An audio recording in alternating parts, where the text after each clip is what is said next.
Os alcaldes de Vilagarcía, Cambados e a Illa, representantes do Grupo Municipal do BNG ou o deputado provincial Carlos López Font foron algúns dos que apoiaron a concentración esta mañá da Plataforma pola Sanidade Pública do Salnés. Foi ás portas do hospital pouco antes da presentación do novo xerente e a última antes da manifestación que está convocada para mañá ás 8:30 da tarde con saída desde a Casa do Mar de Vilagarcía. Para o alcalde da capital Arousa, esta unión é unha mostra de que a xente está en contra de que o Salnés se convirta nun ambulatorio grande. Poño un exemplo clarísimo, unha señora de 80 anos que rompe o fémur, entra no hospital do Salnés,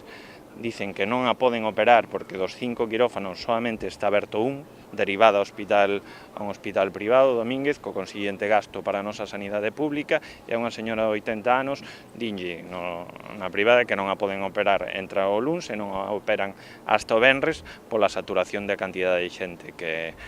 lle mandan do hospital. O deputado provincial do PSOE, Carlos López Font, quixo advertir a 75.000 persoas que dependen da área sanitaria do Salnés do que, segundo apuntaron, provocará a modificación da Lei de Saúde. Deben de saber que van a perder calidad asistencial, deben de saber que van a aumentar las listas de espera, que se van a ver obligados a desplazamientos y, por lo tanto, que va a cambiar y mucho su calidad asistencial. Recorte, desmantelamento e privatización da sanidade, así definiu o deputado que pretende o goberno de Núñez Feijóo e asegurou que a plataforma comparecerá no pleno de mañá na Deputación. Estivo presente tamén o voceiro de Sanidade do PSDG, partido que onte levou ao Parlamento xunto con En Marea unha moción contra a lei que finalmente foi rexeitada. Quixo impoñer unha reforma da Lei de Sanidade, a lei máis importante da sanidade que hai en Galicia, o 2 de agosto ás agochadas, de maneira cobarde, como se fan as cousas cando un teñe mala conciencia, pero que se vai a topar con unha mobilización moi importante en todos os sitios e que vai a comezar